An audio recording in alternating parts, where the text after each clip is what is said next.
Saudi मुल्क का सबसे बड़ा वकील था, जिसकी फीस हजारों रियाल थी।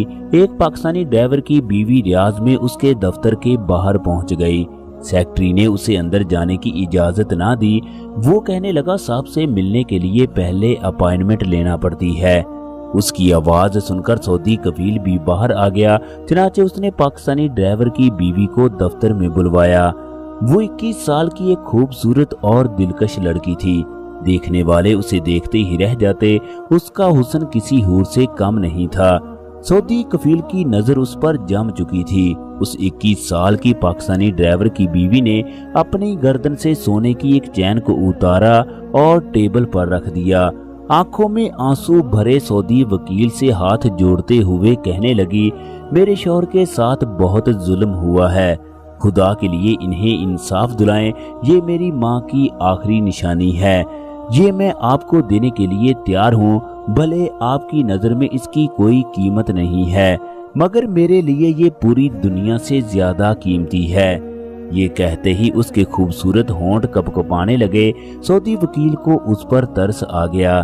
चनाचे उसने उसे कुर्सी पर बैठने का हुक्म दिया। फिर वो बताने लगी कि उसका नाम राहीला है।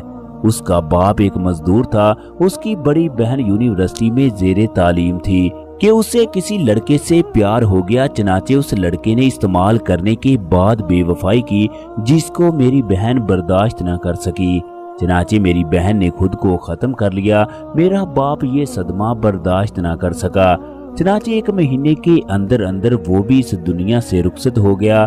मैं 18 साल की थी, जिसकी वजह से घर की सारी जिम्मेदारी मुझ पर आन पड़ी। मैं और मेरी वालदा हम दोनों एक ही घर में रहते थे। चनाचे कुछ महीनों के बाद मेरी माँ भी इस दुनिया से रुखसत हो गई।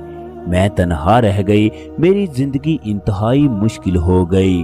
वालदैन और बहन की यादें पूरा दिन मुझे सताती रहती। मेरी आंखें रो रो कर सूज चुकी थी। हमारे घर के नजदीक एक घर था, जिसमें रहने वाली एक अम्मा इंतहाई अच्छी खातून थी। उसको मुझ पर तरस आ गया। उसने मेरी शादी अपने सबसे छोटे बेटे से कर दी, जिसका सऊदी अरब में एसी और फ्रिज का कारोबार था। साथ वो एक सऊदी की टैक्सी भी चलाता। शादी के बाद मेरा खामद भी मुझे सऊदी अरब ले गया। यूं हम दोनों सऊदी अरब में अच्छी जिंदगी गुजारने लगे। मैं भी एक शॉपिंग मॉल में काम करने लगी। जब सऊदी कफील को इस बात का पता चला कि मेरे शौहर ने एसी और फ्रिज की दुकान भी बना रखी है, चनाचे उसने मेरे शौहर को जेल के अंदर बंद करवा दिया, जबकि मेरे शौहर पर 1 लाख उधार रकम लेने का दावा भी कर दिया। 15 दिन हो चुके हैं, मेरी कोई भी बात नहीं सुनता। मैं अपने शौहर को इंसाफ दिलाना चाहती हूँ। आप रियाज के सबसे मशहूर वकील हो। मैं आपकी फीस अदा नहीं कर सकती, मगर ये सोच कर चली आई कि शायद तरस खाकर आप मेरा केस लड़ने के लिए तैयार हो जाएंगे। इस वक्त सऊदी अरब में मौजूद हमारे अकाउंट भी बंद हो चुके हैं। मैं ये चैन आपको एडवांस के तौर पर दे रही हूँ। सऊदी वकील की नीयत उसे देखते ही खराब हो चुकी थी। इतनी खूबसूरत लड़की उसने जिंदगी में पहली बार देखी थी। वो कहने लगा, मैं तुम्हारा केस फ्री में लड़ने के लिए तैयार हूँ, मगर ये मेरी एक शर्त है। तुम 1 हफ्ते के लिए मेरे पास रहोगी। तुम्हारा शौहर 15 दिन के अंदर अंदर बाहर होगा। वकील की बात सुनकर रहीला का रंग जर्द पड़ गया। वो सऊदी वकील का मतलब अच्छी तरह समझ चुकी थी। वो शख्स उसके शौहर की रिहाई के बदले उसका वजूद चाहता था। वो वहां पर बैठी काफी देर इस बारे में सोचती रही। फिर रहीला एक लंबी आह भरते हुए कहने लगी, मुझे आपकी ये शर्त मंजूर है। वकील उसका जवाब सुनकर बहुत ज्यादा खुश हुआ। चनाचे उसने रहीला को घर का मुकम्मल एड्रेस बता दिया कि वो इसके घर पहुंच जाए या वो खुद उसे लेने के लिए आ जाएगा। अगले दिन रहीला मुकर्रर जगह पर उसके घर पहुंच गई। वकील ने दरवाजा खोला और उसे अंदर सोफे पर बिठा दिया। उसके लिए बेहतरीन चाय बनवाई। वकील उसकी खूबसूरती देखकर कंट्रोल न कर सका। चनाचे वो हाथ लगाने के लिए आगे बढ़ा। रहीला ने आसमान की जानब देखकर कहा, ऐ खुदाया, मैं मजबूर हूँ, मैं लाचार हूँ। इस आदमी ने मुझे इस काम के लिए मजबूर किया है। मेरा सब कुछ तेरे हवाले है। मेरी इज्जत, मेरा सब कुछ तेरे हवाले है। ऐ खुदाया, मुझे ऐसे बचा जैसे किसी को बचाना तेरी शान के लायक है। یہ تیرے حبیب کا شہر ہے، یہ تیرے حبیب کا ملک ہے، مگر یہاں کے رہنے والے اتنے ظالم ہیں، وہ یتیموں، غریبوں اور لاچاروں کو بھی نہیں چھوڑتے۔